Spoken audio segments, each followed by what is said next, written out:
My name is Evelyn Caldwell, and what I am about to share with you changed my life forever. On October 3rd, 2022, I didn't just have a near-death experience. I actually died. For 8 minutes and 41 seconds, my heart stopped, and during that time, I discovered shocking truths about guardian angels that have completely altered my understanding of life, death, and the spiritual forces that surround us. The things I learned are not just comforting. They are profound, life-changing truths that could transform the way you view the world. But before I tell you about the mind-blowing revelations I received, you need to know how I got to that moment. I was living in Nashville, working as a freelance graphic designer. My days were filled with creativity and deadlines, and I often felt blessed to be able to do what I loved. I wasn't particularly religious, but I considered myself spiritual. Like many people, I believed in something bigger than myself, but I didn't think about it too deeply. My prayers were quick, usually uttered in moments of stress or gratitude, and I hadn't set foot in a church since my grandmother's funeral 3 years earlier. That Monday morning started like any other. I woke up to the sound of my cat, Luna, meowing for breakfast. I stumbled to the kitchen, made coffee, and sat down at my desk to finish a project for a client. My mind was racing with to-do lists and deadlines, and I barely noticed the unusual stillness in the air, a silence so profound it felt almost unnatural. It wasn't until later that I would think back on that quietness and wonder if it was a sign of what was to come. By noon, I was running late for an appointment with a client downtown. It had rained earlier that morning, and the roads were slick with moisture, but I wasn't worried. I'd driven this route hundreds of times. As I navigated through the busy streets, my thoughts were consumed with work. I barely noticed the white SUV barreling toward the intersection, running the red light. The crash was instantaneous and violent. I didn't even have time to scream. The sound of metal twisting and glass shattering filled the air, and then nothing. What happened next is something I have struggled to put into words ever since. Because when I opened my eyes, I wasn't in my car. The first thing I noticed was the absence of pain. One moment, I had been in unimaginable agony, my body pinned against the steering wheel, and the next, I felt as if I were weightless, floating. I was hovering above the wreckage, watching as paramedics worked frantically to pull my unconscious body from the crushed vehicle. I saw my own face, pale and motionless, streaked with blood, and yet I felt an overwhelming sense of peace. There was no fear, no panic, just a strange clarity, as if I were seeing the world through a new lens. I watched as a young paramedic, his face etched with determination, performed CPR on me. I could hear his thoughts, clear as day. "Stay with me. Don't you give up now." It was then that I realized something incredible. I wasn't just observing. I was aware of everything around me. I could hear the faint cries of sirens in the distance, the worried whispers of bystanders gathered on the sidewalk, even the birds chirping in the trees overhead. It was as if all the noise of the world had converged into one harmonious symphony, and I was completely attuned to it. But then, the scene began to shift. The vivid clarity of the earthly world faded, replaced by a warm, golden light that seemed to pulse with life. I was being drawn toward the light, not forcefully, but gently, as if an unseen force were guiding me. The light wasn't blinding, it was soft and alive, filled with a warmth that felt like coming home. As I moved closer, I became aware of a presence beside me. A figure emerged, cloaked in shimmering light, with wings that seemed to stretch endlessly. I couldn't see their face clearly, but their essence was unmistakable. I didn't need an introduction to know who this was. My guardian angel. They radiated a love so pure and so powerful that it brought me to tears. I felt completely known, completely understood, and completely safe. Evelyn, the angel said, their voice a blend of music and wind. You are not alone. You have never been alone. The angel gestured, and suddenly I was surrounded by scenes from my life. It wasn't like watching a movie. It was as if I were reliving each moment, feeling every emotion, every thought, every choice I had ever made. I saw moments I had long forgotten. Childhood laughter as I played in the backyard with my brother. Tears as I sat alone in my room after my first heartbreak. The quiet nights when I had cried out to God, even though I wasn't sure anyone was listening. And then I saw something unexpected, the presence of my guardian angel in every moment.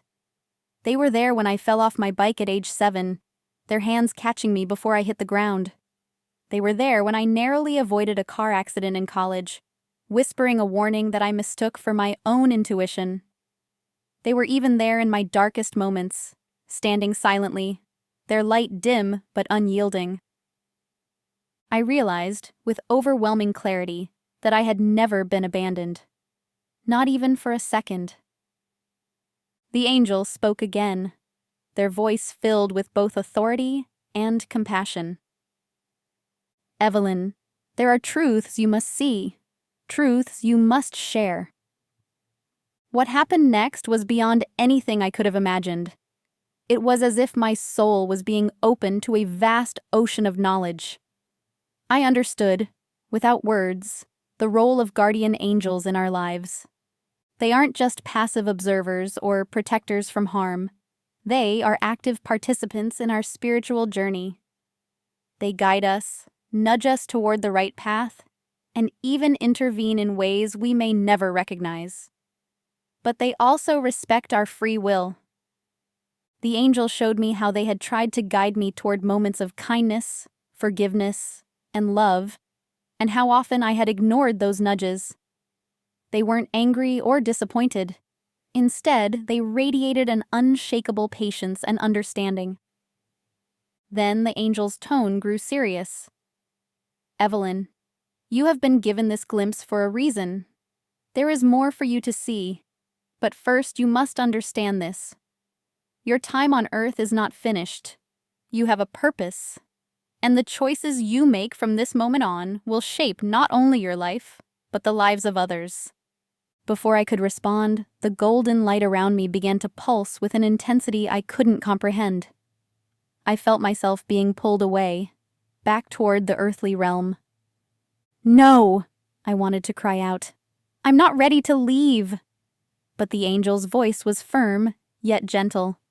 You will return, Evelyn, and you will remember. But this is only the beginning. The next thing I knew, I was gasping for air on a hospital bed, surrounded by doctors and nurses. My chest ached from the CPR, and my head throbbed, but I was alive. The doctors called it a miracle. They said I had been clinically dead for nearly 9 minutes, but somehow, I had come back without any brain damage or lasting injuries. Physically, I was the same, but spiritually, I was forever changed. That day marked the beginning of my journey, a journey that would reveal even greater truths about the spiritual world and the angels who walk among us. What I didn't know then was that this was only the first step. The revelations that would follow would shake me to my core, but they would also give me a sense of purpose I had never known. When I returned to the hospital room after my near-death experience, my body felt heavy, my chest aching from the relentless compressions that had brought me back to life. Yet my mind and soul were alight with a sense of clarity and purpose I couldn't fully articulate. I knew what I had experienced wasn't a dream or a hallucination. It was real. But as I lay there, replaying the angel's words over and over in my mind, I had no idea that what I'd experienced was just the beginning. Over the weeks that followed, I began to notice things. Subtle at first, but undeniable. It was as if I had been given new sight, and what I saw was a world far more connected to the spiritual realm than I had ever imagined. It started with the light. For days after leaving the hospital, I noticed a soft glow around people, faint and almost imperceptible, like a shimmering aura. At first, I thought it was a trick of my eyes or lingering effects from the accident. But the more I focused, the clearer it became. Around some people, the light was strong, vibrant, and warm. Around others, it was dim, flickering like a dying candle.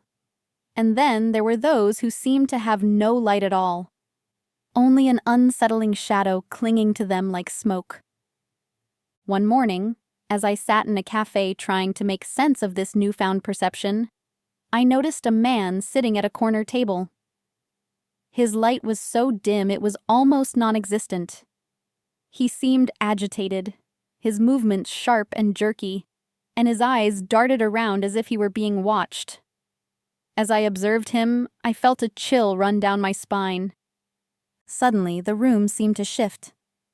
Behind him, I glimpsed a dark figure, taller than any human, its form blurry and indistinct. It hovered close to him, its presence oppressive and suffocating. The man seemed unaware of it, but I could feel its malevolence like a weight in the air.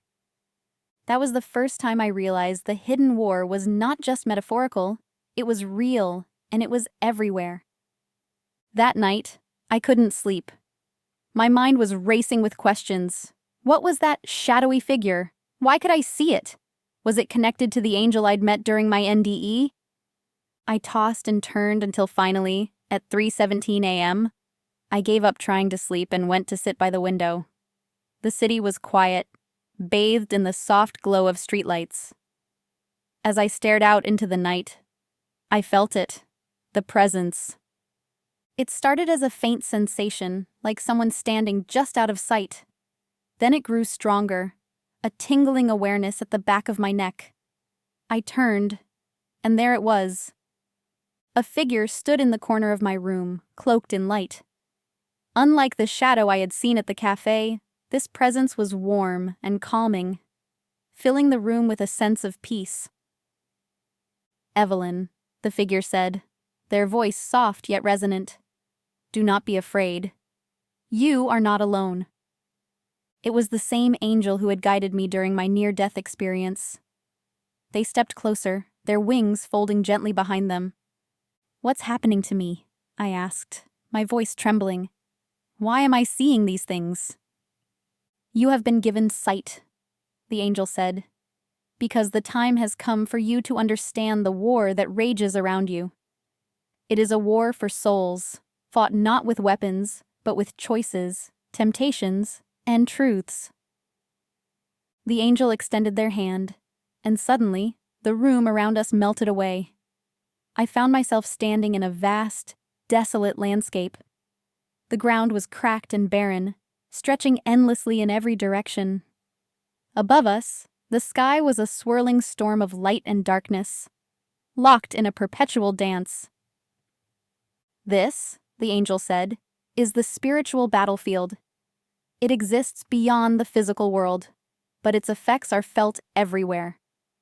Every human decision, every act of kindness or cruelty, every moment of faith or doubt, these are the weapons of this war."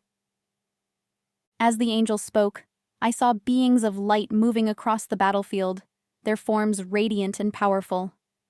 They carried no weapons, yet their very presence seemed to push back the darkness.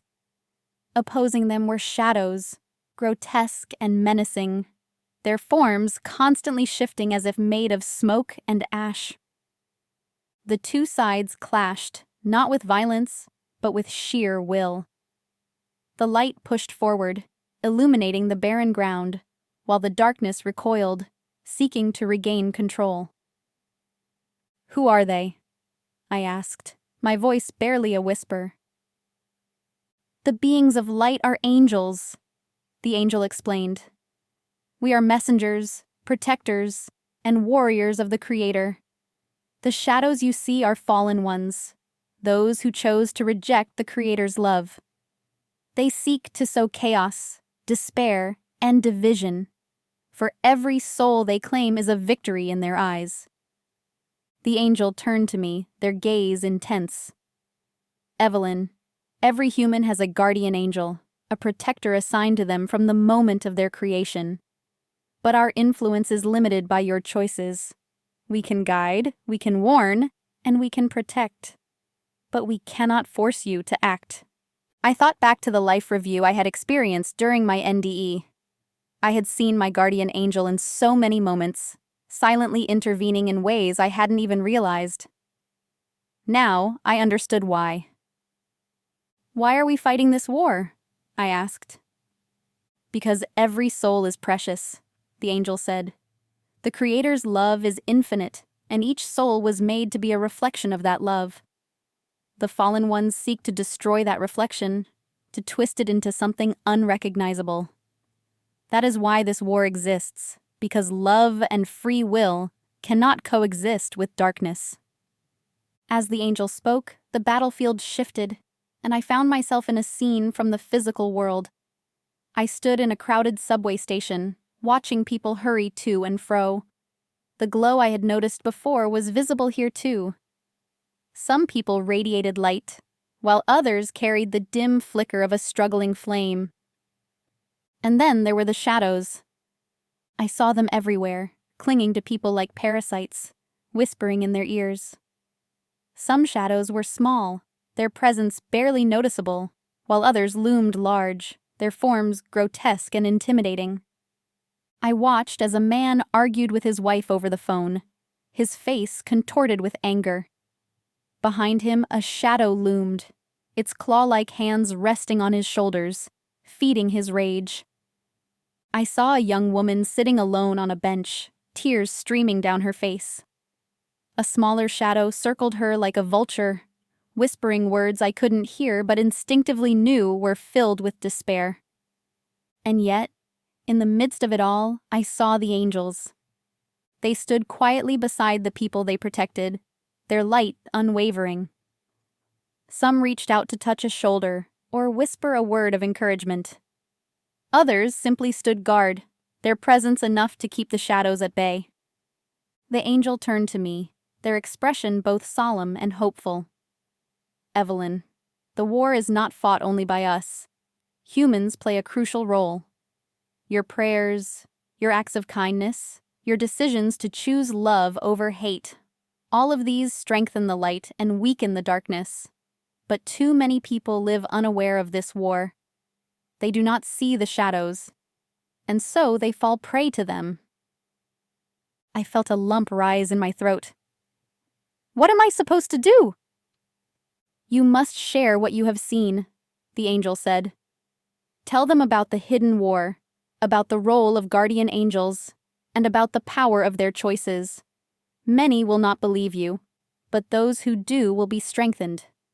And remember, you are never alone. We are always with you. The vision faded, and I found myself back in my apartment, sitting by the window. The angel was gone, but their presence lingered, a comforting warmth in the room. As the first light of dawn broke through the darkness, I realized my life would never be the same. The hidden war was real, and I had been called to be a part of it, not as a passive observer, but as an active participant. Little did I know, the most profound revelations were yet to come. The days following my second encounter with the angel were unlike anything I had ever experienced. The world around me seemed more vivid, alive with spiritual energy I could now sense but still struggled to comprehend. I saw the light and darkness within people everywhere I went, their struggles, their triumphs, and the invisible forces shaping their lives. But as profound as these realizations were, they came with a heavy responsibility. I had been shown glimpses of the hidden war, and now it was clear that I had a part to play. What I didn't know was how personal this battle would become, or how it would test my faith, courage, and understanding of everything I had learned. One night, about 2 weeks after my near-death experience, I was lying in bed, staring at the ceiling. Sleep had become elusive, my mind too restless with questions and emotions. As I drifted between wakefulness and sleep, I felt the now familiar warmth of the angel's presence. Evelyn. Their voice filled the room like a gentle breeze. It is time for you to act. I sat up, my heart racing. Act? How? I don't know what to do. You have seen the war, the angel said. Now, you must share what you know. Tell others of the light, the darkness, and the role they play in this great battle. Many will resist the truth, but some will hear, and their lives will be forever changed. I shook my head, overwhelmed. But I'm just one person. I don't have the words or the strength to take on something so big. The angel stepped closer, their light filling the room. You are not alone. None of us fight this war alone. And the Creator does not call the qualified. He qualifies those he calls. The next morning, I woke with a strange sense of determination. If I was truly being called to share this message, I needed to prepare. I began journaling everything I had experienced: the accident, the visions, the encounters with the angel.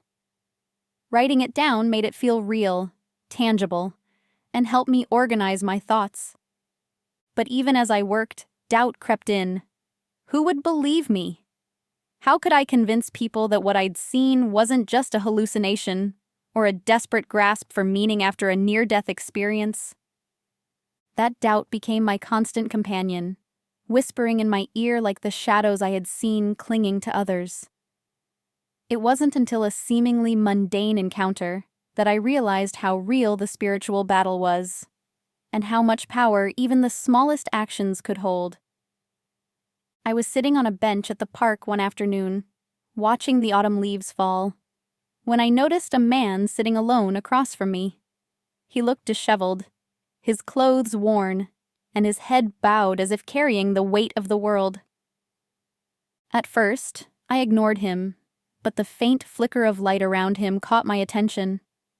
It was dim, like a candle struggling against the wind. Nearby, I saw one of the shadows, the same dark, shapeless figures I had seen before. It hovered near him, whispering words I couldn't hear, but instinctively knew were filled with despair and lies. The angel's words echoed in my mind. Your prayers, your acts of kindness, your decisions to choose love over hate, all of these strengthen the light. Taking a deep breath, I stood and approached the man. "Excuse me," I said softly. "Are you okay?" He looked up, his eyes red and hollow. "Not really," he said. "It's been a rough day." I sat down beside him, unsure of what to say, but feeling compelled to stay. "Sometimes it helps to talk about it," I offered. At first he was hesitant, but slowly he began to share his story. He had lost his job, his family was struggling, and he felt like he had nowhere to turn. As he spoke, I silently prayed, asking for the right words and for light to overcome the shadow surrounding him. Finally, I said, "I don't know what you believe, but I've been through some dark times myself recently. And what I've learned is that you're not alone, even when it feels like it. There are forces of good, angels, watching over you, fighting for you. You just have to reach out and let them help." His expression softened, and for the first time, I saw the faintest glimmer of hope in his eyes. That encounter taught me something profound. The hidden war isn't fought in grand gestures or dramatic battles. It's fought in the quiet, everyday moments where we choose light over darkness. A kind word, a helping hand, a prayer whispered in faith. These are the weapons of the light, and they are far more powerful than we realize. From that day on, I began to see my role more clearly. It wasn't about convincing the world or standing on a stage. It was about living the truth I had been shown and sharing it with those who were ready to hear. One night, several months after the accident, the angel appeared to me again. This time, their presence was more radiant than ever, filling my small apartment with a light so intense it felt like I was standing in the sun. "You have done well, Evelyn," they said. But there is one more thing you must see. The room around me dissolved, and I found myself standing in a place that defies description. A realm of pure light and love, where the boundaries of time and space no longer applied. I saw a vision of the Creator's plan, vast and intricate, a tapestry of light weaving through every soul, every choice, every moment. I saw the angels working tirelessly to guide and protect, their light illuminating even the darkest corners of the world. But I also saw the shadows, their persistence, their cunning, and their determination to corrupt and destroy. The war was far from over, but the light was stronger, and the ultimate victory was assured. "You must remind them," the angel said, their voice filled with urgency. "Remind them that this war is not about fear, but about love. Tell them that their choices matter, that their faith matters, and that even in the darkest moments, the light is always there." When I returned to my apartment, I felt a sense of peace and purpose unlike anything I had ever known. The angel's words echoed in my heart. The light is always there. I began sharing my story, not with grand declarations, but with honesty and humility.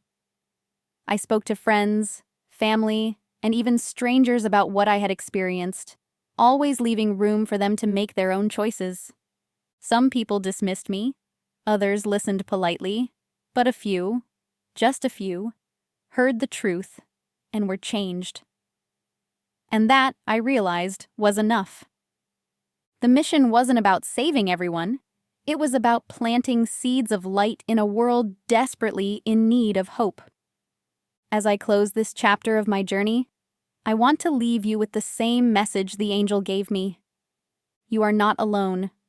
You have never been alone. There is a hidden war raging around you, but you are not powerless in it.